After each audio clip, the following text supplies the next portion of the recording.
Assalamu alaikum wa rahmatullahi wa barakatuh. Alhamdulillah. Chayau la ja do Islam သာသနာဝင်များနဲ့အခြားဘာသာဝင်များမြန်မာနိုင်ငံမှာမိတ်ဆွေအားလုံးအပေါ်မှာအလ္လာဟ်ရှင်မြတ်ဘက်ကနေ blessing မင်္ဂလာတရားကြားရောက်ပါသေးလို့ကျွန်တော်ဥစွာပထမဆုတောင်းရင်းနဲ့နှုတ်ခွန်းဆက်သအပ်ပါတယ်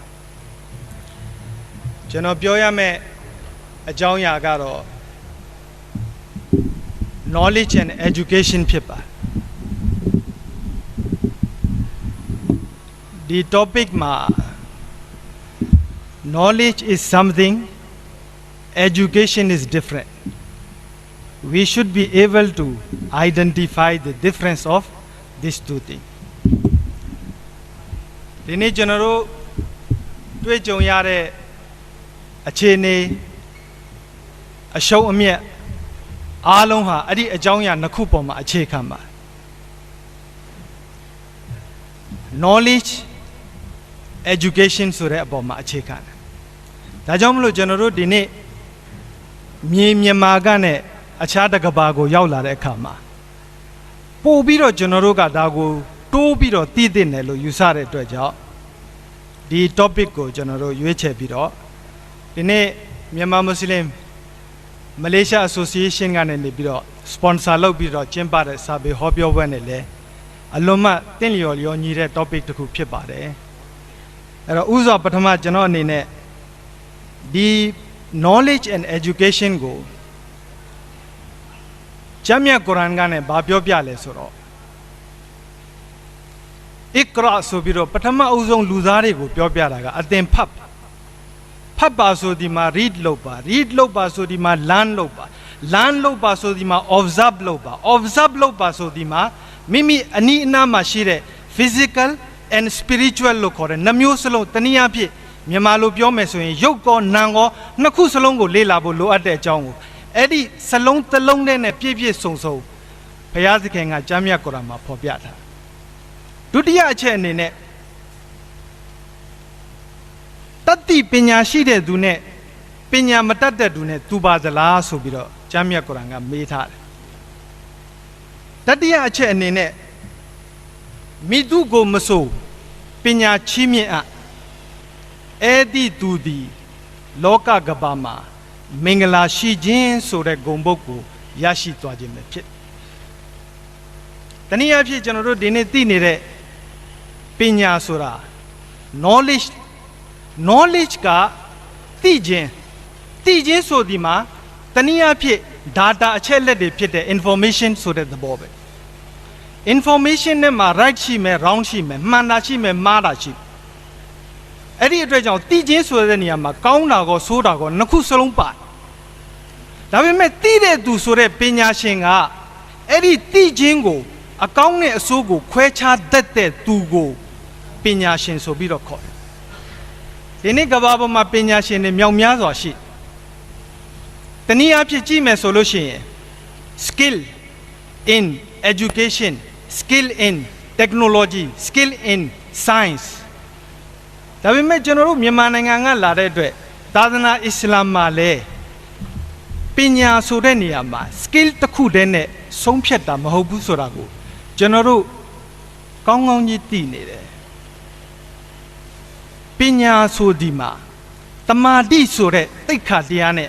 တီလဆိုတဲ့သစ္စာတရားမပါခဲ့ရင်အဲ့ဒီပညာဟာအလကားပဲဖြစ်ဒါကြောင့်မလို့ပညာရှင်ဆိုဒီမှာသိက္ခာရှိသလိုတမာတိလည်းရှိမှသာလျှင်ထိုသူကိုပညာရှင်ဆိုပြီးခေါ်ထိုက်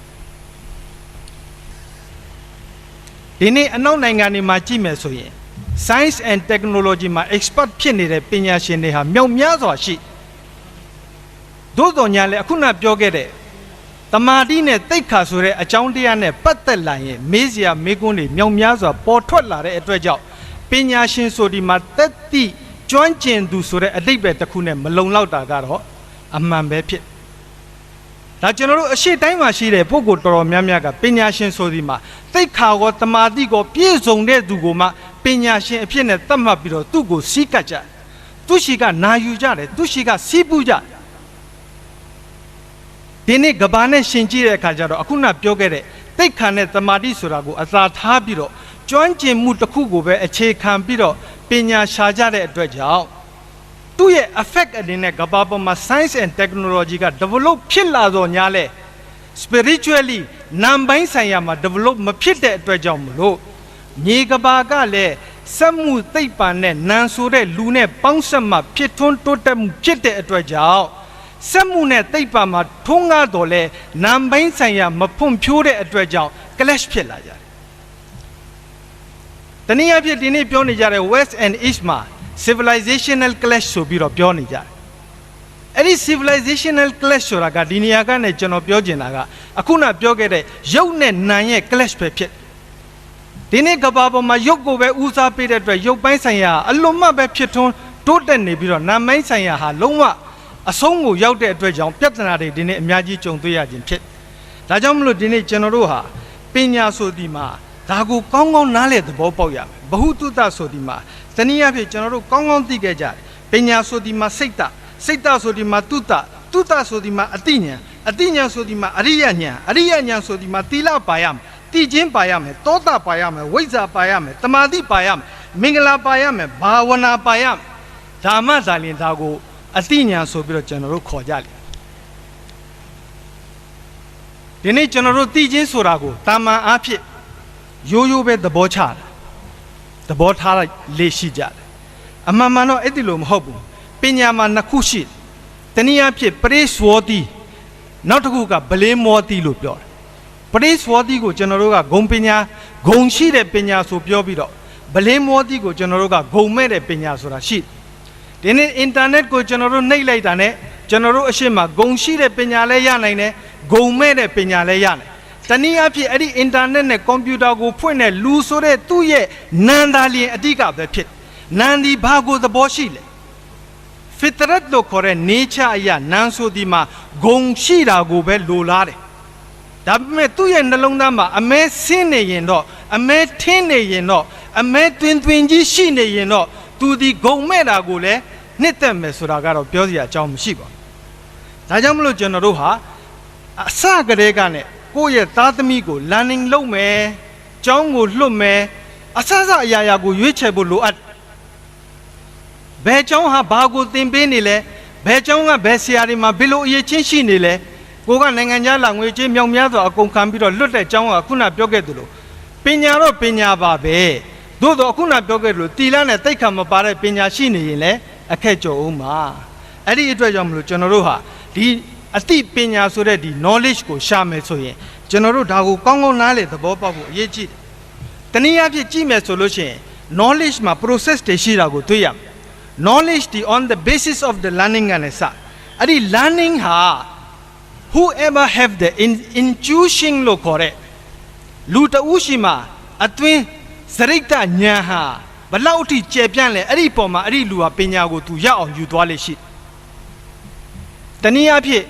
သူရှိမှာပညာဉာဏ်ပါရမီအခန့်ပါတယ်ဆိုတဲ့သဘောရှိတဲ့အတွက်အဲ့ဒီလူက fastly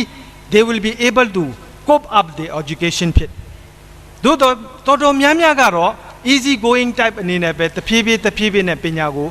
ယူကြတာရှိတယ်ဒါကြောင့်မလို့ဒီနေ့ကဘာပေါ်မှာအကောင်းဆုံး entertainer တယောက်ဖြစ်တဲ့ Oprah Winfrey ကနေပြောတယ်ခရားတစ်ခုကိုဖြည့်ဖို့ဆိုတာရေကတစ်ဆက်ချင်းသာလျက်တဖြည်းဖြည်းနဲ့ပြည့်မှာဖြစ်တယ်လို့ learning the process of the education also you have to able to take it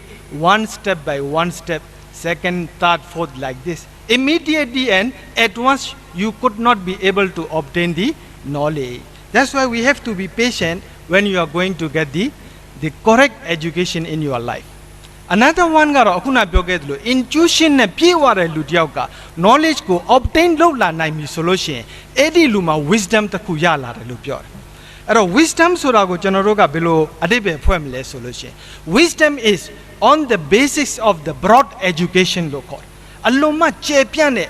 knowledge တွေမြောက်များစွာရှိတဲ့အကြောင်းတရားတွေကိုနားလည်သဘောပေါက်တဲ့အနေအထားမှာရှိတဲ့ပညာရက်ကို wisdom လို့ခေါ်တယ်အဲ့ဒီလို wisdom ကိုပိုင်ဆိုင်တဲ့သူကိုတော့ကျွန်တော်တို့က the wise ဆိုပြီးတော့ပြောတယ် the qualified or the learned is the lower part now the wise ဆိုတာကအခုနပြောခဲ့တဲ့သူ့မှာ wisdom ဆိုတာရှိနေတဲ့အတွက်ကြောင့်မလို့ ကျွန်တော်တို့ဒါကိုနားလေသဘောပေါက်ရဒါကြောင့်မလို့ပညာတစ်ခုကျွန်တော်တို့ရယူတယ်ဆိုတဲ့အခါမှာ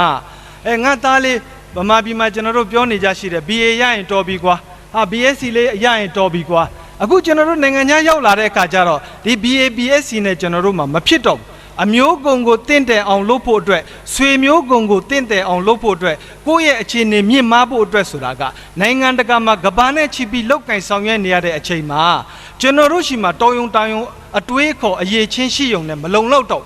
BA BSc ရတဲ့လူတွေကိုကျွန်တော်တို့ကဒီအသင်းကလည်းဒါကို push လုပ်တယ် you have to go for higher education get it master get it MA get it PhD that's the way ကျွန်တော်အနေနဲ့အသက်ကြီးအပိုင်းကိုရောက်လာတော့ညာလဲဒီမှာလာပြီးတော့ lecturer လုပ်တယ်ဆိုတော့ညာလဲဒါနဲ့ပညာဆိုတာကရှားဖွေလေးရေနဲ့ထဲကိုရောက်တဲ့ငါးလိုပဲကူးကျင်လေးလေးဖြစ်တဲ့သဘောကသူ့ရဲ့မိယိုးဖလာအခြေခံသဘာဝဖြစ်တယ်ဆိုတာကိုသိရမယ်ဒါကြောင့်မလို့ကိုသားသမီး BA BSc အောင်နေဆိုရင်သူ့ကို MA MSc ထဲမှာရအောင်ထက်ကိုကအနောက်က support လုပ်နိုင်နေဆိုရင် PhD မှာထက်ပြီးတဲ့အခါကျတော့မှပြောပြလို့ရမယ်တို့ဗမာတွေဟာကဘာပေါ်မှာတစ်ချိန်ကရွှေထီးဆောင်ခဲ့တယ်လို့ပဲဒီနေ့လေပြန်ပြီးတော့လှုပ်ယူလို့မရဘူးလားဘာဖြစ်လို့မရရမှာရကိုရမယ်ဆိုတော့အတွေးခေါ်ရှိရမယ်ဒါကြောင့်ဒီနေ့စာပေကျွန်တော်တို့အတိုင်းဝိုင်းစာပေအတွေးခေါ်စာပေဟောပြောပွဲတွေကိုတက်လာတယ်ဆိုတာဟာတော်ယုံတိုင်ယုံအကျိုးမရှိဘဲမဖြစ်ပါဘူးအယံကိုအကျိုးရှိတာစာပေသဘောတရားကိုလေ့လာလေနည်းနည်းတဲ့အနေထားတွေကိုသိလာလေကျွန်တော်တို့အတွက်အကျိုးရှိလေပဲကျွန်တော်တို့တွေမကကျွန်တော်တို့မှာသားသမီးကိုဘယ်လိုပြုစုပြောထောင်ရမယ်ဆိုတဲ့သဘောတရားတွေကိုနားလည်လာတဲ့အတွက်ဒါအလွန်အကျိုးရှိတဲ့လုပ်ရတစ်ခုဖြစ်တယ်ဆိုတာကိုကျွန်တော်တို့ပြောချင်ပါတယ်ခင်ဗျအခုနကကျွန်တော်တင်ပြခဲ့တဲ့အတိုင်းပဲပညာကိုပဲကျွန်တော်တို့ဆက်ပြီးတော့ကြည့်ကြပါစို့ပညာဆိုတာမှာအခုနကကျွန်တော်ပြောတဲ့တိတ်ခါနဲ့တမာတိနဲ့တီလဆိုတာတွဲကိုတွဲရဒါမှတမာတိရှင်တိတ်ခါရှင်ပညာရှင်ဆိုတာဖြစ်လာကျွန်တော်တို့အများအဖြစ်ပြောမယ်ဆိုရင်လူတိုင်းကပြောကြတယ်သူကတော့ပညာရှင်ပဲကျွန်တော်ပညာတစ်ခုတည်းကိုပဲကြည့်တယ်အဲ့ဒီလိုကြည့်လို့မရဘူးပညာဆိုတာကကျွန်တော်တို့သစ္စာတရား၄ပါးကိုတွဲကြီးမိကြီးကင်တွယ်မှသာလျှင်အဲ့ဒီလူဟာပညာနဲ့ပြည့်ဝတယ်လို့ပြောပါတယ်ဒါကြောင့်မလို့ကျွန်တော်တို့ကပညာဆိုတာအသိပေါ်အခြေခံတဲ့အတွက်သိပြီဆိုလို့ရှိရင်ပထမအဆင့်ကအသိဆိုတဲ့အသိအဲ့ဒီအသိကိုသိရင် second အချက်ကအဲ့ဒီအသိထဲမှာ bad and good ကိုခွဲခြားနိုင်အဲ့တော့ကျွန်တော်တို့ကဒုတိယအဆင့်ဆိုတာပယ်ဆိုတဲ့အနေအထားကိုရောက်သိလာရင်ကောင်းတာကိုယူပြီးတော့မကောင်းတာကိုပယ်ပြစ်ရအဲ့ဒီလိုကောင်းတာကိုယူပြီးမကောင်းတာကိုပယ်တဲ့အခါကျတော့တတိယအဆင့်လို့ခေါ်တဲ့ site ဆိုတဲ့အဆင့်ရောက်ဘယ်ကို site မှာလဲမိမိရဲ့အရေးချင်းမိမိရဲ့ဂုဏ်သိက္ခာမိမိရဲ့တတ်တဲ့ပညာအပေါ်မှာ तू ရောက်တဲ့နေရာကို तू ရောက်သွားမှာပဲအဲ့တော့ site တယ်ဆိုတဲ့သဘောက तू ရောက်တဲ့နေရာကို तू အနေနဲ့ပူစရာအကြောင်းမရှိဘူး तू ဒီလောကရဲ့ကွက်လက်တနေရာမှာလိုအပ်တဲ့လူဖြစ်တဲ့အတွက် auto သူ့ကိုအဲ့ဒီကွက်လက်က pick up လုပ်သွားမှာ he should not be able to endeavor to reach to that status in fact the status bring him attract him to be fill that position ဆိုတော့ဒါကိုကျွန်တော်တို့ကသဘောပေါက်ရအဲ့တော့ site တယ်ဆိုတဲ့အခါမှာနောက်ဆုံး step အနေနဲ့က तू ရောက်သွားလိမ့်မယ်ရောက်တယ်ဆိုတာကရုပ်ပိုင်းဆိုင်ရာဖွံ့ဖြိုးတိုးတက်မှုတစ်ခုသာမဟုတ်ပါဘူးကျွန်တော်တို့ဒီနေ့ငွေရှိတယ်တိုက်ရှိတယ်ကားရှိတယ်သွားနိုင်လာနိုင်လောက်ကင်နိုင်တယ်အဲ့ဒါကိုကျွန်တော်တို့ကကျေနပ်နေမဟုတ်ဘူးခင်ဗျပညာရှင်ဆိုတာကမိမိရဲ့ပညာဟာတက်လာတဲ့ပညာဟာရွေးချယ်ပြီးတော့အကျိုးရှိပြီးတော့သိလာတဲ့ပညာဟာမိမိရဲ့လက်ရှိအနေအထားပေါ်မှာမူတည်ပြီးတော့အများတကာကိုပြန်လည်ပြီးတော့အသုံးချပေးနိုင်ရမယ်အကျိုးပြုနိုင်ရမယ်ပညာဖြစ်ရမယ်ဒါကြောင့်မလို့ကျွန်တော်တို့တမန်တော်မြတ်ဆလ္လာလာဟူအလိုင်ဝါဆလမ်ကဗာမင်းကြားသွားထားလဲဆိုရင်အတင်တို့ထဲမှာအကောင်းဆုံးသောသူဟာပညာကိုစီးပူးတယ်ပြီးတော့ပြန်လဲပြီးတော့ပို့ချတယ်အဲ့ဒီလူဟာ the best ပဲဖြစ်ဒါကြောင့်မလို့ prophet ကပြောပြထားတယ်ပညာဟာဘလောက်အရေးကြီးလဲ from the cradle to the graveyard ပက်ခက်အတွင်းကနေတင်းငိမ့်နဲ့ရောက်တဲ့အထိပညာကိုစီးပူးပါတဲ့နောက်တစ်ခုကပြောလဲ the learning is compulsory for all the nations ပညာသင်ကြားရေးသည်မဖြစ်မနေလောက်ကင်ဆောင်ရွက်ရမယ်အမျိုးသားရေးဆိုင်ရာလုပ်ငန်းတစ်ခုဖြစ်အဲ့တော့အမျိုးသားနဲ့ပဲဆိုင်တယ်အမျိုးသမီးနဲ့ပဲဆိုင်တယ်ကလေးနဲ့ပဲဆိုင်တယ်လူကြီးနဲ့ပဲဆိုင်တယ်ဆိုတဲ့သဘာဝမဟုတ်အားလုံးနဲ့ဆိုင်တဲ့ပညာတရက်ဖြစ်တဲ့အတွက်ကြောင့်ဒါကိုကျွန်တော်တို့ကနားလေသဘောပေါက်ရအဲ့တော့ဒါဟာအခုနပြောခဲ့တဲ့ပညာနဲ့ပတ်သက်တဲ့သဘောတရားကိုကျွန်တော်တင်ပြသွားခြင်းဖြစ်အဲ့တော့ပညာဆိုတဲ့နေရာမှာငယ်ကဘယ်ကိုသွားလဲမေးပြန်ငယ်ကအခြေခံကျောင်းကိုသွားတယ်nursery ကိုသွားတယ် primary ကိုသွားတယ် secondary ကိုသွားတယ်ပြီးလို့ရှိရင်ကျွန်တော်တို့ higher education တွေကိုသွားတယ် ဒါပေမဲ့ကျွန်တော်တို့မြန်မာနိုင်ငံမှာဒီနေ့ထိကြောင်းနဲ့တုံးတယ်ဒီကြောင်းဆိုတာကိုကျွန်တော်တို့ကမပစ်ပြဲတဲ့တဲ့အကြောင်းကိုပြောရမယ်ဆိုရင်ဒီနေ့အထိ London School of Thought လို့ London School of Economics တွေကိုအဲ့ဒီအသုံးလုံးကို University ဆိုပြီးတော့မသုံးမဲနဲ့ဆက်လက်ပြီးတော့နှစ်ပေါင်းထောင်ကျော်သုံးသွားတယ် School ဆိုဒီမှာတော်တော်ကိုသူ့ရဲ့ image က higher ဖြစ်ဒါကြောင့်ကျွန်တော်တို့မြန်မာနိုင်ငံမှာမူလာတန်းကျောင်းဆိုတာကိုအထင်တော့သေးလို့မရဘူးနော်မူလာတန်းကျောင်းကနေနေပြီးတော့ကျွန်တော်တို့ကမေတ္တာတစ္ဆာသရတရားဆိုတဲ့အကြောင်းတရားတွေကိုမိဘဆရာတွေရှိကနေသင်ယူလာတဲ့အတွက်ကြောင့်မလို့အဲ့ဒီမြန်မာနိုင်ငံမှာအခြေခံကျောင်းတက်လာတဲ့သူတိုင်းဟာယဉ်ကျေးမှုတရားမင်္ဂလာအပေါင်းနဲ့ပြည့်ဝနေတယ်ဆိုတာကိုတော့ဓာတ်ခနဲ့ဒိုးခနဲ့ပြောလို့ရအောင်အငင်းပွားစရာတန်တရားမရှိတာကတော့အမှန်ပဲဖြစ်ဒါဟာကျွန်တော်တို့မြန်မာရဲ့ကျွန်တော်တို့အပေါ်မှာအကျိုးပြုလိုက်တဲ့စိတ်ဓာတ်အကျိုးပြုလိုက်တဲ့ကျွန်တော်တို့ရဲ့ဒီဘဝမှာရလဒ်တစ်ခုပဲဖြစ်ဒါကြောင့်မလို့ဒီဟာကဒီမြေကဘာရဲ့မြေမြန်မာရဲ့အပြင်ဘက်ကဘာမှာကျွန်တော်တို့မွေးဖွားလာလိုက်တဲ့ new generation ကကျွန်တော်တို့ရဲ့ life ကျွန်တော်တို့ရဲ့ culture ကျွန်တော်တို့ရဲ့ civilization ကိုသိမှာမဟုတ်ဒါကိုနားလည်အောင်သူတို့ကိုသင်ပြမဲ့အတွက်ပညာဆိုဒီမှာထပ်ပြီးတော့ကျွန်တော်သတိပေးချင်တာက not only the skill but also တိတ်ခါနဲ့တမာတိကိုတွဲပေးဖို့လိုအပ်ဒါဟာအရေးကြီးဆုံးအချက်ဖြစ်တဲ့အတွက်ကြောင့်မလို့ the school of thought of London တို့ဘာလို့ဆိုတာဟာဒါအလွန်ကိုပညာကိုဘလောက်အထိအခြေခံကြနှစ်ပေါင်းများစွာရှိတောင်ဒီနေ့ကျွန်တော်တို့ဒါကိုအသုံးချဒီနေ့ဒီကျွန်တော်တို့လူကြီးတွေအရွယ်မှာဆိုလို့ရှိရင်တက္ကသီလာတို့ဒီတာပါမောက္ခဆရာကြီးတို့ဆိုတဲ့ဟာလာအတုံးအနှုံတွေကနှလုံးထဲမှာဆွဲနေတာဘာကြောင့်လဲလို့မေးရင်ဒါဟာပညာရဲ့တန်ဖိုးပဲဖြစ်ပညာကိုဘလောက်အထိကျွန်တော်တို့နစ်ချက်ခဲ့လဲဆိုတာရဲ့ရောင်ပြန်ဟပ်မှုတွေပဲဖြစ်တဲ့အကြောင်းကိုကျွန်တော်ပြောပြချင်အဲ့တော့ဒီနေ့ school ကနေနေပြီးတော့ကဘာမြန်မာအပြင်ဘက်ကိုရောက်လာတဲ့အခါကျွန်တော်တို့သဘောပေါက်သွားအခုနပြောခဲ့တဲ့ school တွေမှာဆိုလို့ရှိရင် school တွေကနေတဆင့်တက်ပြီးတော့ကျွန်တော်တို့ college တွေကိုရောက်လာလိမ့်မယ် faculty တွေကိုခေါ်လာလိမ့်မယ်တနည်းအားဖြင့်ပြန်ပြီးကြည့်မယ်ဆို university ကိုပြောမယ် university is the usage of the past 600 years before the 600 years it was called studium general လို့ခေါ် university ဆိုတဲ့အသုံးလုံးကမရှိသေးဘူးခင်ဗျာအဲ့တော့ပြန်ပြီးတော့ကြည့်မယ်ဆိုလို့ရှိရင်ဒီအခုနပြောခဲ့တဲ့ပညာဟာဒီနေ့မနေ့ပြန်စပြီးတော့ကောက်ကငင်ကဖြစ်လာတဲ့သဘောမဟုတ်ဘဲနဲ့အလွန်မှပဲသူ့မှာကျေပြောတဲ့တမိုင်းနောက်ခံတရရှိတယ်ဆိုတာကိုကျွန်တော်တို့သိရတယ်။တနည်းအားဖြင့်ကြည့်မယ်ဆိုလို့ရှိရင် BC 3000လောက်တုန်းကဆိုလို့ရှိရင်ပညာနဲ့ပတ်သက်ပြီးတော့ဘယ်လောက်ထိလူတွေမှာကျွယ်ဝခဲ့တယ်လဲဆိုရင်ဥပမာအားဖြင့်ဒီကျွန်တော်တို့ Egypt ရဲ့ဘုရင်တွေဖြစ်တဲ့ Pharaoh တွေကိုကျွန်တော်တို့ပြန်ကြည့်မယ်ဆိုရင် they are the great architectures you can see the pyramids which is still existed in Egypt အဲ့ဒီ pyramid ကိုကြည့်မယ်ဆိုလို့ရှိရင် it is about 300 meter 1000 feet လောက် high ရှိတယ်ဒါလောက်ကြီးမားတဲ့ကြောက်တုံးကြီးတွေနဲ့ဆောက်ထားတဲ့အတတ်ပညာကိုအဲ့ဒီအချိန်တုန်းကဘလောက်ကြော်မော်တဲ့ architecture တွေကဆောက်ခဲ့တယ်ဆိုတာကိုကျွန်တော်တို့သဘောပေါက်လို့အဲ့တော့ this is the skill of the architecture မှာဂျမ်းမြတ်ကုရ်အာန်ထဲမှာအဲ့ဒီ Pharaoh ရဲ့ minister he is very much able to they comply all this education သူ့ကိုဟာမန်ဆိုပြီးတော့ခေါ်တယ်အဲ့ဒီဟာမန်ကတကယ် great architect ဖြစ်ဒါပေမဲ့ one is ရာကောင်းတာကဒီနေ့အဲ့ဒီ pyramid ကြီးတွေကိုပေါ်ပြီးတော့ကြီးတဲ့လူတွေကဘာပြောလဲဆိုတော့အထဲထဲမှာအယိုးကြောက်တွေနဲ့သူတို့သုံးပြီးသားရွှေငွေပစ္စည်းအချို့ပဲကြံခဲ့တာတွေ့ရတယ်ဒါလောက်ကြီးကျယ်တဲ့ architecture ကိုတတ်တော်ညာလဲပြည်သူလူထုရဲ့အကျိုးကိုပြုနိုင်တဲ့အနေအထားမှာမရှိခဲ့တဲ့အတွက်ကြောင့်မို့လို့any structure which is belong to the low level of the mass နဲ့ပတ်သက်တဲ့ကျွန်တော်တို့မှာ historical site တွေမကြံခဲ့တာကိုတွေ့ရတယ် except which is belong to the king and their level special တဲ့အတွက်ကြောင့်ပြောချင်တဲ့သဘောကတော့ဘာလဲဆိုရင်အခုနပြောခဲ့တဲ့ BC 3000တဲ့က knowledge နဲ့ပတ်သက်ပြီးလူတွေကသတိထားမိတာကိုတွေ့ရ on the other hand second pointအနေနဲ့ which I wanted to explain is we just look at the period of the Rome နဲ့ဒီရောမခေတ်ခေါမခေတ်တို့ကြည့်မယ်ဆိုရင် BC 500 period ရဲ့ပတ်ဝန်းကျင်ရှိအဲ့ဒီ BC 500 period ဆိုတာအဲ့ဒီအချိန်မှာပဲဗုဒ္ဓမြတ်စွာဘုရားကလည်းအခုနပြောခဲ့တဲ့လုံပနီတို့ဘာတို့အိန္ဒိယတို့မှာဖွံ့ဖြိုးတိုးတက်နေတဲ့အချိန်အဲ့ဒီအချိန်တွင်းမှာပဲအိန္ဒိယမှာကလွန်ခဲ့တဲ့နှစ်ပေါင်း3000တဲကအာရီယန်တွေကနေနေပြီးတော့ Hindu ဆိုတဲ့ religions ကိုသူတို့ကဒါကိုကြိုတင်ပြီးတော့တွေ့ရှိပြီးသား develop ဖြစ်ပြီးသားဖြစ်တဲ့အတွက်ကြောင့် the religion of Hindu is overwhelmed spreads all over the Asia until now Central Asia လို့ခေါ်တဲ့ဒီ Afghanistan တို့ Uzbekistan တို့ Turkmenistan တို့အထိကိုဗုဒ္ဓဘာသာကရောက်ခဲ့ we are talking about 500 BC Over there you see all the image of the Buddha we can see over there. On the other hand, Myanmar မှာကြည့်မလား Cambodia မှာကြည့်မလား Thailand မှာကြည့်မလား Vietnam မှာကြည့်မလားဒါ Angkor-Wat မှာရှိတဲ့ဒီ Cambodia ရဲ့ဒီယဉ်ကျေးမှုတွေဆိုတာဟာဒါကျွန်တော်တို့ပညာအပေါ်မှာပဲကြည့်ရအဲ့ဒီခေတ်မှာရှိတဲ့ဒီ architecture တွေအဲ့ဒီခေတ်မှာရှိတဲ့ဒီအတွေးအခေါ်ပညာရှင်တွေဟာဘလောက်အထိ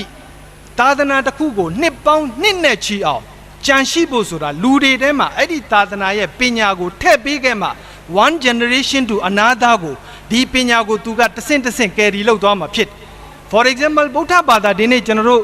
ဘာဖြစ်လို့မျက်စိမှာမြင်တွေ့နေရလဲဆိုရင်ဒီဗုဒ္ဓဘာသာရဲ့အဆုံးအမစကားတွေကိုသက်ဆိုင်ရာဟာလာဒီတာဝန်ရှိတဲ့နော်ဒီကျွန်တော်တို့ဖုန်းတော်ကြီးတွေကနဲ့တဆင့်တဆင့် carry လုပ်ပြီးတော့ဒီနေ့အထိလူတွေရဲ့အတွေ့အထိအမြင်ထဲမှာ message တွေကိုစင့်ကပေးနေတဲ့အတွက်ကြောင့်ဒီနေ့ကျွန်တော်တို့ဗုဒ္ဓဘာသာရဲ့သဘောတရားလက္ခဏာအမွေနဲ့အသိပညာတွေကိုသိ At the same time, if you look into other religion like the Islam ကိုကြည့်မယ်ဆိုရင် it was started from the 700 AD ကနေစပြီးတော့ spread ဖြစ်တာကဒီနေ့အထိ continue to spread ဖြစ်နေတာ Why? It is the relay of the education based on the knowledge carrying spreading through the generation to the generation. So this is the on the basis of the knowledge and education ပဲဖြစ်အဲ့ဒီအတွက်ကြောင့်ကျွန်တော်တို့သိရမှာကဘာလဲဆိုလို့ရှိရင်ရောမခေတ်မှာကျွန်တော်တို့ခမည်းတော်အားလုံးပဲသိနေကြအလွန်မှနာမည်ကြီးတဲ့ပုဂ္ဂိုလ်၃ဦးရှိတာကိုတွေ့ရမယ်ဆိုကရေတိရှိမယ်ပလေတိုရှိလိမ့်မယ်နောက်ပြီးလို့ရှိရင်အရစ်စတိုတယ်ရှိလိမ့်အဲ့တော့ဆိုကရေစ်ကဆရာဖြစ်ပလာတိုဆိုတာကသူ့ရဲ့တပည့်ဒီပလေတိုရဲ့တပည့်ကအရစ်စတိုတယ်ပြန်ကြည့်မယ်ဆိုလို့ရှိရင်ဒီဆိုကရေစ်က he was born in Rome Plato also born in Rome and Socrates born in Macedonia လို့ခေါ်အဲ့ဒီမှာသူကဖြစ်တိုးတော့ Socrates ကိုကြည့်မယ်ဆို he was born in Macedonia but he came to Rome in BC 500 around they came there trying to get the information and philosophy from these great ustad great teacher of Socrates and Plato ရှိကနေကျွန်တော်တို့ယူအဲ့တော့ Plato နဲ့ Socrates ကဘာပြောလဲဆိုလို့ရှိရင်အသင်သိတဲ့အထက်မှာကောင်းတာဖြစ်ဖြစ်ဆိုးတာဖြစ်ဖြစ်သိနေခြင်းဒီအဲ့ဒါအတိတစ်ခုပဲဖြစ်ဒါပေမဲ့အသင်ကောင်းသလားမကောင်းသလားဆိုတာကအဲ့ဒီအကောင်းနဲ့အဆိုးကိုခွဲခြားပြီးတော့အဆိုးကိုပယ်ပြီးတော့အကောင်းကိုယူခြင်းဒီဒါဟာအသင်အတွက်အကောင်းဆုံးပဲ This is what the Socrates says like this So now we come to know about how is the importance of the knowledge and education in the period of Rome and Greek So then we come back the education ကိုသူတို့ carry လုပ်လာတာဟာ the philosophy of the Socrates to Plato to သူတို့ကိုကျန်တဲ့ပညာရှင်တွေကခေတ်အဆက်ဆက်လက်ပြီးတော့ဒါကိုယူလာ when it reached to the position at the era of the Islamic era ကိုရောက်တဲ့အခါမှာကြည့်မယ်ဆိုလို့ရှိရင်600 700 century လောက်ကနေစပြီးတော့ဒီကျွန်တော်တို့ဒီ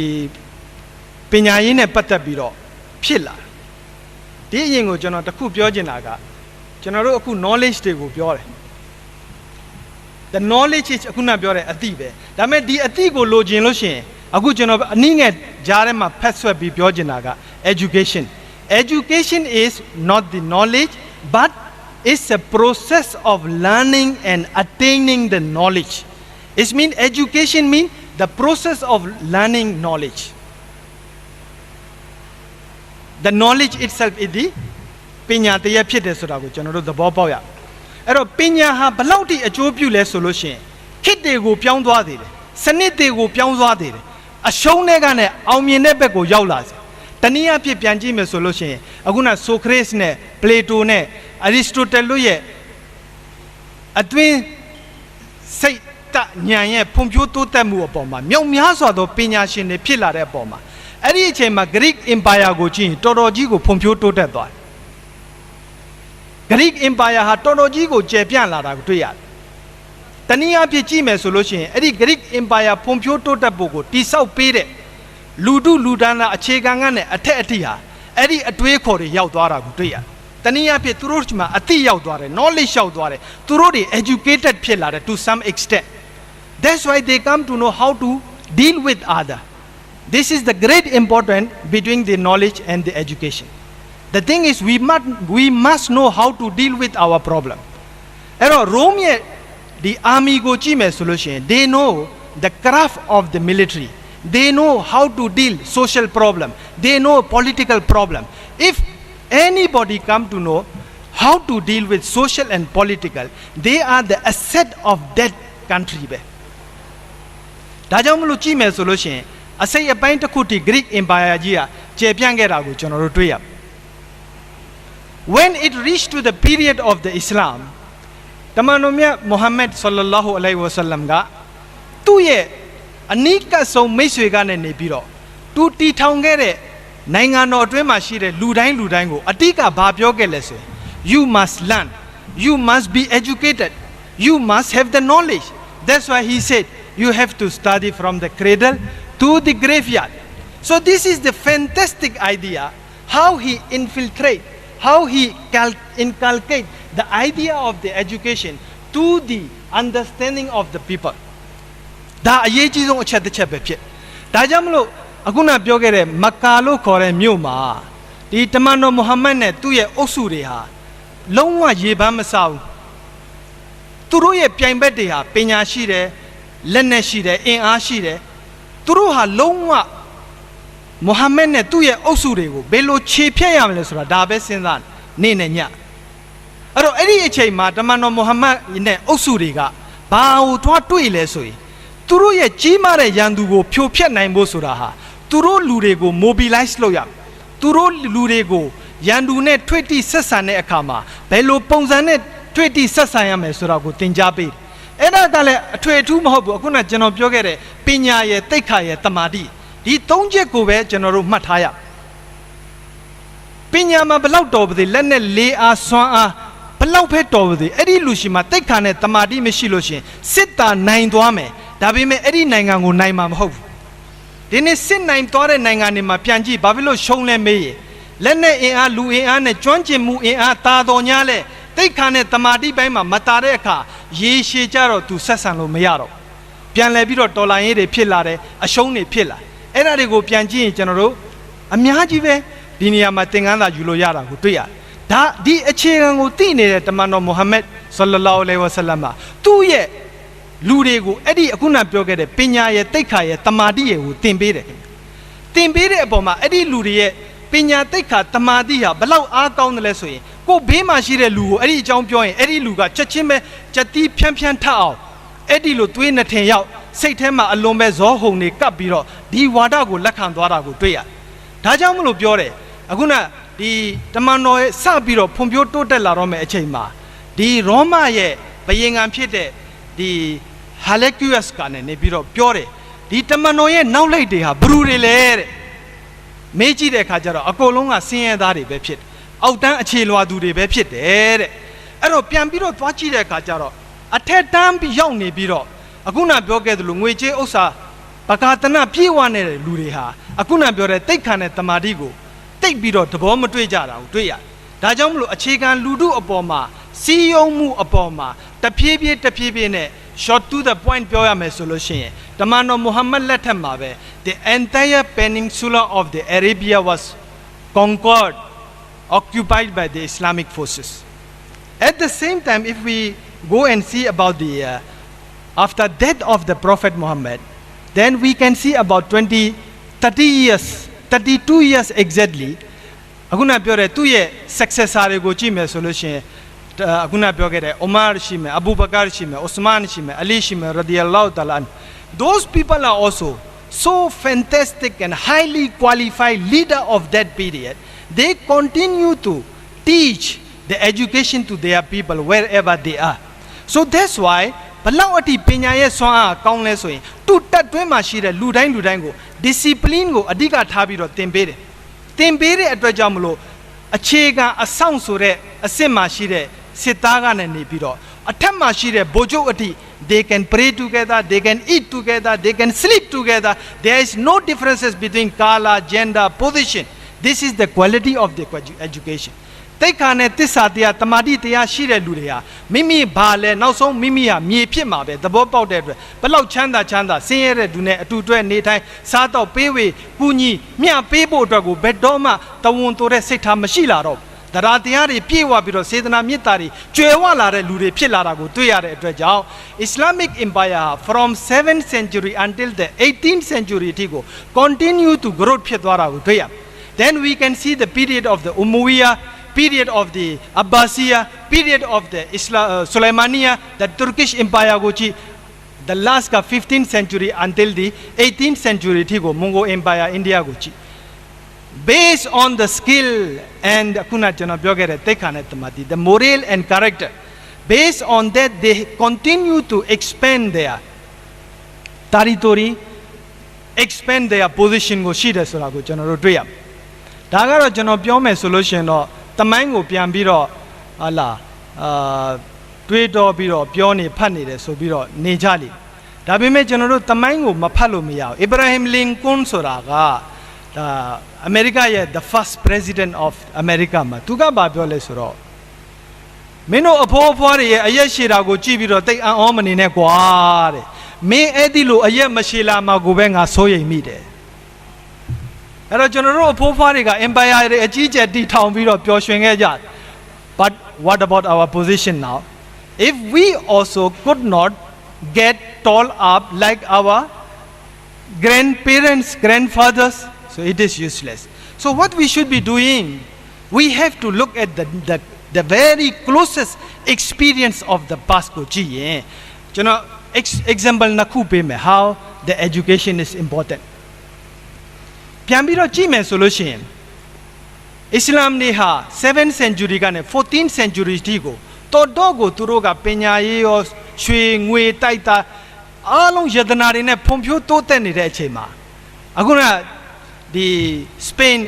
Islamic Spain ဆိုတဲ့နေရာမှာ Cordova မှာ 745 century မှာသူတို့နေနဲ့ the Grand Palace တခုကိုတည်ထောင်ခဲ့အဲ့ဒီဥစ္စာကဒီ Cordova Mosque လို့ခေါ်တယ်အဲ့ဒါကို Spain တွေကပြန်ပြီးတော့ occupy လုပ်လိုက်တဲ့အချိန်မှာဒါကို Cordova Church ဆိုပြီးတော့ပြောင်းလိုက်တာတွေ့ရမှာဒါပေမဲ့ကျွန်တော်ပြောချင်တာကအဲ့ဒီအချိန်မှာ Cordova University မှာအလွန်မှပဲ lecturer တွေ professor တွေ all Islamic the great knowledgeable people are teaching at that time Europe မှာဘယ်တက္ကသိုလ်မှမရှိတော့ you see it the oldest university of the England Oxford it was established 11th century while the Cordova established 7th century above so you can see it အဲ့တော့ဒီ London တို့ Paris တို့ဟာလာအဲ့ဒီမှာရှိတဲ့ကျောင်းသားတွေက they have to come to Spain go to Cordova University they have to learn it because at that time အခုနပြောခဲ့တဲ့ philosophy တို့အခုနပြောခဲ့တဲ့ကျွန်တော်တို့ဒီ chemistry တို့ physics တို့ science တို့ medicine တို့ဒါတွေကတကယ်ကျွမ်းကျင်တဲ့ပုဂ္ဂိုလ်တွေက Cordova မှာရှိတာကိုကျွန်တော်တို့တွေ့ရ however Muslim က until 14th century ထိကို the greatest scholars တွေကိုသူထုတ်ပေးခဲ့ဒါပညာနဲ့ knowledge ရဲ့တန်ဖိုးကိုကျွန်တော်ပြောပြ after 14th century မှာ their concept started change ဘာဖြစ်လို့ change ဖြစ်လဲဆိုတော့အခုနပြောခဲ့တဲ့ the fall of the Islamic dynasty empire it is only because of the တိတ်ခါနဲ့တမာတိကြောင့်ဖြစ်တာလို့ပြောရမယ်အင်္ဂလိပ်လိုပြောရမယ်ဆိုရင်တော့ corruption Muslim become so educated so super flourish so rich such a vast land are within their hand what happen if the people get money and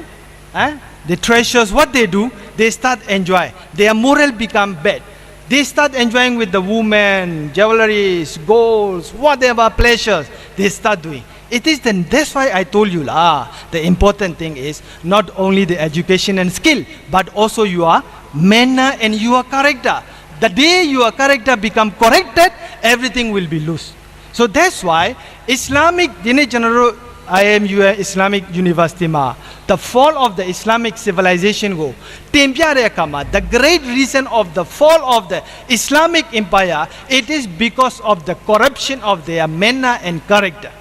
not only because of the skill they are great but they are corrupted that is the reason now the kim ma shi de Muslim de ane ne na le the bo paw ya ma ga we are losing because our character is so bad not that you have the skill so this is the most important point we have understand we get the great lesson out of this loss of our greatest empire in the past after that you see it Saleh Sangha Yazune ma shi ge Spain empire le gone all the Abbasiya empire le gone Umayyad gone. Soleimania is also deteriorated. Now you look at English, England go chimla, Prussia so German go chimla, France go chimla. At the same time you see the Italian. At the same time you see the Russian. Zabayene Osudego, you see it. We come to know, they start to realize what is the importance of the education. The Muslim get corrupted, they are losing on the same time, they are advancing. Who? The English, the Prussian, the France, the German, they are going up. Era go pianjime solution. General Saleh Sanga Sacho Yazunema, Alamein Sore Bienjia, Penyayego, the Bopop, Lure Tutemua, Nale Mupoma Mutide, Nala yen to Dilo Nemesurago, the Bopop. The Bopop de Drajamulo, what they are now doing, they have to invest the mass volume of our treasures in the status of education ma invest lockdown to ya. Era go pianjime solution 18th century ma. 1806 exactly AD ma the pressure so Germany ne France ne sipik de akha ma France de ka le ba lok le so yin education ko apyan sign lok la bi ko education ne shi la de akha ma science ne technology ma advance phit la de akha ma European country de ka timor de ko sa saw bi tu ro ye navy ko advance lok bi letnet de ko tu ro athu trapet lok kha ne ja biအဲ့ဒီအချိန်မှာပြန်ကြည့်မယ်ဆိုရင် Islamic nation တွေ Southeast Asia မှာရှိတဲ့နိုင်ငံတွေဟာဘာမှမဖွံ့ဖြိုးသေးဘူးသူတို့မှာလက်နက်ရှိပြီးတင်မောရှိပြီး Navy ရှိပြီးစစ်တပ်ရှိပြီးဆိုတဲ့အခါကျတော့ဘာဖြစ်လာ industry တွေကိုတိုးတက်အောင်လုပ်လာအဲ့တော့ Europe မှာ industrial အခုနပြောတဲ့ revolution ဆိုတာဖြစ်ကျွန်တော်အထူးပြောချင်တာက pressure လို့ခေါ်တဲ့ Germany က education ကိုတိတ်ပြီးတော့သဘောမပေါက်အခုနပြောခဲ့တဲ့ the King Frederick ဆိုတာဒီ German မှာရှိတာက education ကိုအားပေးပြီးတော့သူ့ရဲ့လူတွေကိုပညာသင်စေခြင်းဒါပေမဲ့လူတွေကဒါကိုတတိမထားဘူးဂယုမဆိုင်တဲ့အတွက်ကြောင့်မလို့ first war between the France and the Prussia မှာ France တွေကနိုင်သွားတယ်အဲ့ဒီအချိန်မှာဘရင်ဖြစ်နေတာက first Napoleon က France မှာဘရင်ဖြစ်အဲ့ဒီ Napoleon ကနိုင်သွားတဲ့အခါဘာကြောင့်လဲလို့ကြည့်မယ်ဆိုရင် France ရဲ့လူထုနဲ့စစ်တပ်ကပညာရေးမှာတော်တော်ကိုကျွမ်းကျင်တာကိုတွေ့ရတယ်တဦးချင်းရဲ့စစ်တပ်တဦးချင်းရဲ့တနည်းအားဖြင့်ပြောရမယ်ဆိုလို့ရှိရင်တိတ်ခါနဲ့တမာတိကိုကျွန်တော်တို့သူပရိုဘက်မှာကတော့ discipline ဆိုပြီးတော့အလေးပေးပြီးတော့တင်ကြစစ်တပ်မှာ discipline ရှိရင်အဲ့ဒီစစ်တပ်ကအောင်မြင်တာပဲအဲ့တော့တနည်းအားဖြင့်ဆိုလို့ရှိရင် France က1800မှာစစ်နိုင်သွားတာဟာအဓိကအဖြစ်သူ့လူကိုပညာပေးတဲ့အပေါ်မှာမူတည်သွားတယ်ဒါပေမဲ့ Frederick ဘုရင်ကစစ်ရှုံးလဲရှုံးတော့သူကစိတ်တက်မကြဘူးနိုင်ငံတော်မှာရှိတဲ့ငွေကြေးအင်အားတော်တော်များများကိုပြန်ပြီးတော့ပညာရေးဘက်မှာသူကထက်နှစ်ပေါင်း80အတွင်းထဲမှာ1876မှာ second war between France and Prussia ထပ်ပြီးတော့ဖြစ်တဲ့အချိန်မှာ Prussia နိုင်ငံကအဲ့ဒီအချိန်မှာနိုင်သွားတယ်နိုင်သွားတာကိုအဲ့ဒီဓာတ်ကိုတမိုင်းမှာဘာစာရေးလဲဆိုတော့ကျောင်းဆရာများရဲ့အောင်မြင်ပွဲဆိုပြီးတော့သတ်မှတ်လိုက်ဘာဖြစ်လို့လဲလို့မေးရင်အဲ့ဒီမှာရှိတဲ့ကျောင်းဆရာတွေကစစ်တပ်ကောတာမန်လူထုကောဘာကောညာကောအားလုံးကိုအခြေခံပြီးတော့ပညာကိုသင်ပေးတာကိုတွေ့ရတယ်နိုင်ငံတော်ရဲ့ဝင်ငွေ 60% ကိုပညာရေးမှာသုံးတာကိုတွေ့ရတယ်ဒါကြောင့်မလို့ပညာကြောင့်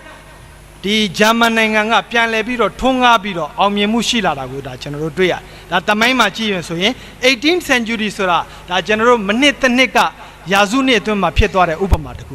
second ဥပမာကိုကျွန်တော်ပေးမယ်ဆိုလို့ရှိရင်အဲ့ဒီ 18th century လောက်မှာပဲအရှေ့တောင်အာရှနိုင်ငံတွေကိုကျွန်တော်တို့ကသိမပြောဘူးလို့တော့ယူဆပါလိမ့်မယ်ဒါပေမဲ့ဂျပန်ကိုကြည့်မယ်ဆိုလို့ရှိရင်ရှင်တိုဘုရင်တွေလက်ထက်မှာတော့က 18th century လောက်မှာသူတို့ကစပြီးတော့ Europe နိုင်ငံတွေကိုလွတ်အင်္ဂလိပ်တွေဒီလောက်တိုးတက်တယ်အင်္ဂလိပ်တွေသင်္ဘောတွေလုံနိုင်တယ်လက်နက်တွေလုံနိုင်တယ်ဘာကြောင့်ငါတို့လည်းမလုံနိုင်ဟမ်အဲ့တော့ဘာလို့လဲဆိုတော့အင်္ဂလန်ကိုလွတ်တယ်စက်မှုပညာတွေကိုလေ့လာတယ်အဲ့ဒီကလေးကစပြီးတော့ 18th century မှာဂျပန်မှာစက်မှုကျောင်းတွေထောင်တယ်စက်မှုကျောင်းတွေထောင်ပြီးတော့စက်မှုကျောင်းသားတွေကိုရအောင်ထုတ်တယ်အဲ့ဒီပညာရှင်တွေကဂျပန်မှာဒီလောက်အထိလှုပ်လာတယ်ရုရှားနိုင်ငံဆိုတာတော်တော်ကြီးကျယ်တယ်ခင်ဗျ1910မှာရုရှားနဲ့ဂျပန်နဲ့စစ်ဖြစ်အဲ့ဒီစစ်ပွဲမှာအရှေ့တောင်အာရှနိုင်ငံအသေးလေးတွေတဲကဂျပန်နိုင်ငံဟာရုရှားကိုနိုင်သွားတာကိုတွေ့ရတဲ့အတွက်ကြောင့်ဘာဖြစ်လို့နိုင်လဲဂျပန်ကကျူးစုသေးသေးလေးပဲရုရှားကအေယာမနိုင်ငံအကြီးကြီးဖြစ်အဲ့တော့ပြန်ကြည့်လိုက်တဲ့အခါကျတော့ဂျပန်နိုင်ငံရဲ့စစ်သားတွေအားလုံးက all are technician တွေဖြစ်နေတယ်ဆိုတော့တွေ့ရတယ် because they established their industrial ဒီ technical school တွေကိုထောင်ပေးတယ် university ကိုထောင်ပေးတယ်ကျောင်းသားတွေကိုမဖြစ်မနေပညာတတ်ခိုင်းတယ် that is the reason they won the war because of the education ဆိုတာကိုတွေ့ရတယ် ဒါပေမဲ့ပြန်ပြီးတော့ကျွန်တော်တတိတစ်ခုပေးချင်တာကဂျပန်တွေက1910 1910မှာစစ်နိုင်တော်ညာလဲဆက်ပြီးတော့စစ်ရေးပညာရေးစီးပွားရေးတက္ကသိုလ်နဲ့ဒီ science နဲ့ technology ကိုဘယ်လောက်ဖွံ့ဖြိုးတိုးတက်အောင်လုပ်လာလဲဆိုရင်ဂျပန်မှာလေယာဉ်မြန်တွေဖြစ်ဂျပန်မှာစစ်သင်္ဘောတွေဖြစ်လာဂျပန်စစ်သားတွေမှာကင်တဲ့လက်နက်တွေကယူရိုပမှာရှိတဲ့ဘယ်လ်ဂျီယမ်တို့အီတာလီယန်တို့ဖရန့်စ်တို့မှာကင်တဲ့လက်နက်တွေအလားဖြစ်လာတိတဲ့ပို့ပြီးတော့ဆိုးတာကအမေရိကလိုနိုင်ငံကြီးလေရင်တင်တင်းမောကြီးတွေရှိတဲ့နိုင်ငံကိုပါရှင်လောက်နိုင်အောင်ဂျပန်ဟာတဦးချင်းပညာနဲ့အသင်းအဖွဲ့တိုးတက်မှုအပေါ်မှာရှင်လာနိုင်တာကိုတွေ့တဲ့အတွက်1942ဝါဖြစ်တဲ့အချိန်မှာပလဲစိတ်ကားမှာရှိတဲ့အမေရိကန်စစ်သင်္ဘောအုပ်စုကြီးကိုဂျပန်တွေကလေယာဉ်မြန်နေနဲ့တွားပြီးတော့ဖျက်ဆီးလိုက်တာကိုတွေ့ချင်းအဖြစ်ဂျပန်ဆိုတဲ့အရှေ့တောင်အာရှနိုင်ငံတစ်ခုဟာဘာကြောင့်မလို့ဒီလောက်ထိတိုးတက်သွားသလဲဆိုတာကိုစဉ်းစားကြည့်လို့ရှိရင်အောမိလေအဲ့ဒါအခုနကျွန်တော်ပြောခဲ့သလိုဟိုးအဆောင်စစ်သားကနဲ့စပြီးတော့တက်ကြဘိုးမှုဘိုးကြီးဘိုးချုပ် field marshal အဆင့်အထိအားလုံးက technician တွေကြီးပဲအားလုံးက educated တွေကြီးပဲ they know how to deal with their environment and their enemies that is the reason they won it but Japan ကစစ်နိုင်တော်ညာလေအခုနကျွန်တော်ပြောခဲ့သလိုပေါ့ပညာဆိုတာကပညာကုံတစ်ခုတည်းနဲ့မရဘူးလေသူရှိမှာကတမားကုံရှိရမယ်တမာတိကုံရှိရမယ်တီလကုံရှိမှသာလျှင်ကောင်းမှာပေါ့ဖြစ်ချင်တော့ဂျပန်တွေကဒုတိယကမ္ဘာစစ်မှာစစ်နိုင်သွားတယ်ဘာဖြစ်လို့တခြားနိုင်ငံတွေကိုသိမ်းပိုက်ခြင်းနဲ့စိတ်ဓာတ်တွေပေါက်ဖွာလာတယ်လဲဆိုတာကိုသိရမယ်ဆိုရင်အခုနပြောခဲ့သလိုကျွမ်းကျင်မှုတစ်ခုကိုသာအခြေခံခဲ့တဲ့ဂျပန်လူမျိုးတွေဟာသူတို့ရဲ့တမာတိနဲ့တိတ်ခါဆိုတဲ့စိတ်ဓာတ်ကိုတတိမထားတဲ့အခါကျတော့ဘလူးစိတ်တွေဝင်ပြီးတော့တရေစိတ်တွေဝင်ပြီးတော့ evil desire တွေဝင်ပြီးတော့သူများကိုမတရားလုပ်ခြင်းသိမ်းပိုက်ခြင်းနဲ့စိတ်တွေဖြစ်ပြီးတော့တဖြည်းနဲ့အခုနပတ်ဝန်းကျင်မှာရှိတဲ့နိုင်ငံတွေကိုစသိမ်းမြန်မာနိုင်ငံမှာဂျပန်လက်အောက်တဲ့ရောက်သွားရတဲ့တမိုင်းတွေကိုပြန်ကြည့်ရင်နိုင်နာရှုံးတာကိုတကားထားအတာထားအဓိကကျွန်တော်တို့ပြောနေတဲ့ topic ရဲ့အောက်မှာပညာနဲ့ education ဆိုတဲ့နေရာမှာပညာဂုဏ်ထဲမှာတိတ်ခါနဲ့တမာတိဂုဏ်မပါတဲ့အခါကျတော့အခုနပြောခဲ့တဲ့ evil desire တွေပါပြီးတော့အခြားတွေကိုကျူးကျော်ခြင်းနဲ့စိတ်တွေဖြစ်လာဘလူးစိတ်တွေဖြစ်လာရွှေငွေကြောက်တံပရမများမြေပိုင်ဆိုင်ခြင်းနဲ့စိတ်တွေဖြစ်လာအနိနာနိုင်ငံနာမကကဘာတစ်ခုလုံးကိုပါတိန်ကျုံပိုင်ဆိုင်ခြင်းနဲ့အထက်အခုနပြောခဲ့တဲ့ဒီမတရားစိတ်တွေပူးပေါင်းဆက်သွယ်နေတဲ့ဟစ်တလာတို့လိုမိုဆိုလီနီတို့ပေါင်းပြီးတကဘာကြီးတစ်ခုလုံးကိုဖျက်ဆီးခြင်းနဲ့စိတ်တွေဖြစ်လာတဲ့အတွက်ဒုတိယကမ္ဘာစစ်မှာပညာရှင်ဖြစ်တဲ့ဂျပန်တွေဟာအမေရိကကနဲ့နောက်ဆုံးဟီရိုရှီးမားနဲ့နာဂါစီကီမှာအနုမြူပုံချဲပလိုက်တဲ့အခါကျတော့တခါတည်းဘလူးဆုပ်လဲကုန်အခုနရှိတဲ့ပညာစိတ်ပါကုန်ပြီးတော့ဂျပန်နေပါပြောလဲဆိုတဲ့အခါကျတော့ဒုတိယကမ္ဘာစစ်ပြီးတဲ့အခါငါတို့နိုင်ငံဟာပြာတာပဲကြံတော့တယ်ကွာဆိုပြီးတော့စိတ်ကောလူရောနှလုံးရောသုံးပါးစလုံးချုံငုံချပြီးတော့ပျက်စီးခြင်းအစုံထဲကိုရောက်ရှိသွားအဲ့ဒါကြောင့်မလို့အထူးကျွန်တော်သတိပေးချင်တာက skill ဖြစ်တိုင်းမရဘူးနော်တိတ်ခါနဲ့တမာတိဆိုတဲ့အဲ့ဒီအနေထားနှစ်ခုမရှိဘူးဆိုလို့ရှိရင်ကျွန်တော်တို့ရှုံးမှတေးကြတာပဲဖြစ်သို့တော့ဒုတိယကမ္ဘာစစ်ပြီးတဲ့အခါမှာဒီ Axing Honwa တို့ဘာတို့ညာတို့ကနေပြီးတော့ဂျပန်ကို1950မှာပြန်ပြီးတော့လွတ်လပ်ရေးပေးတယ်မင်းတို့ကောင်တွေပြန်ကြိုးစားအဲ့တော့1950 60 70အထိကိုဂျပန်တွေကပြန်လဲကြိုးစားတဲ့အခါကျတော့ဂျပန်တွေကတဖြည်းဖြည်းပြန်တက်လာအခုနပြောခဲ့တဲ့သူတို့အရင်ရှိခဲ့တဲ့အာဏာရှင်တွေရဲ့စိတ်ဓာတ်တွေဘလူးစိတ်တွေကိုဖယ်ရှားလူတိုင်းကိုအသေးစိတ်ပြန်စစ်တက္ကသိုလ်တွေအရက်ကိုဖွဲ့ဂျပန်နိုင်ငံတစ်ခုလုံးမှာတက္ကသိုလ်ကောလိပ်ကျောင်း9000ကျော်လောက်ကိုသူတို့တွေကတီထောင်ပလိုက်ပညာရေးမှာ 75% လောက်ဂျပန်ကပြန်ပြီးတော့ invest လုပ်တယ်အဲ့ဒီလို60 70မှာဂျပန်က invest လုပ်တဲ့အခါမှာအမေရိကတို့အင်္ဂလန်တို့ France တို့မှာရှိတဲ့ပြည်သူတွေကသူတို့ government တွေကိုပြန်ပြီးတော့ complain လုပ်တယ် why you couldn't invest such an amount of money in educational field as the Japan is investing such a big amount now Japan is getting advanced ပြန်ကြည့်လိုက်တဲ့အခါအဖြေကတေချာပေါက်ထွက်တာဘသူဟာပညာရေးမှာ invest လေသူ့ရဲ့ရလဒ်ကိုတော့ကျွန်တော်တို့ဒီနေ့သိပြီ1980 90 2000ကိုကြည့်လိုက်တဲ့အခါဂျပန်က super power in economy ဖြစ်လာတာကိုဘယ်သူမှညင်းလို့မရဘူးသူ့ရဲ့ reserve ကကမ္ဘာပေါ်မှာအမြင့်ဆုံးဖြစ်နေတာကိုတွေ့ရတယ်ဒီနေ့ကမ္ဘာပေါ်မှာဂျပန်ကိုအကုန်အလေးထားရတယ်ကုလသမဂ္ဂမှာရှိတဲ့ agency တွေမှာဂျပန်အမျိုးသားတွေကိုခန့်ရတယ် why because they are so much advanced they have a lot of things, of everything they have. They have also converted from the bad desire into the good desire. That go change low line there at the knowledge ma aguna jano pyoge delube not only important of your skill but also your importance of your character fit as rago general the bopa ma pipa na ajam lo ku jano tempia like the ajang diago pian biro chi me solution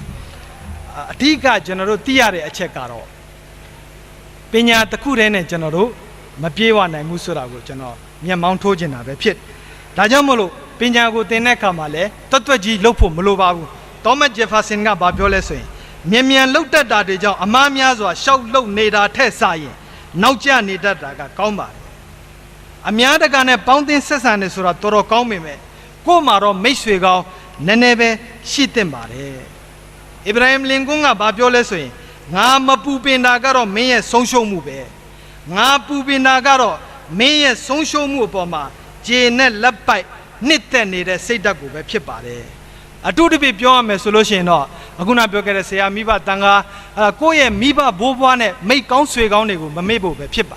Eri mei kaung sui kaung ne ye meta sedana daratiya de go amyeran ya yu biro. Koye apepe pompyo to tepo. Ko yaw nire nainga ko ka ba ma yaw nire akha ma ko ye phunpyo totat mu naw taku ka ko ye swee myo ta chin daga shi de Myanmar pi ka lu ko metta sedana tharin kaung pa lwa de apyin ko akaung song thariya ne tin na ka ko ye kaung de lok yat taku be phit eri kaung de lok yat ka ko ne atu asin amye ayait pama lai pa ne delo phit delo mimi ye miba ye metta taya ka le amye ran atin ne lai pa ne ma phit pa Ibrahim Lincoln ka ba pyo le so ame ye su taung ne ya nga ne asin shi ne delo nga naw ko amye de gaw gaw Line don't ba besura goro. General Edilo, General Mibari, Mita, General Siadamari, Mita, do the be General go, Buzu Kuyu Chenga Sabiro, Chila re team, ye down Myo Bigere, Siadamari, Mita Sidanaha, Alome Chima Biro, Tania Pi, Eli Lude, a Checha Bigere, Pina Sura, Bayanema, Tambo Mapiana, Dredja, Pina Shue Ho, Shue O, Lumako, Pina Ye, Puele, Tinjao, Pioja Yenebe. Nigong chola para. Along poma sidina mita dina dia shiba. Wa akhiru dawana anil hamdulillahi rabbil alamin.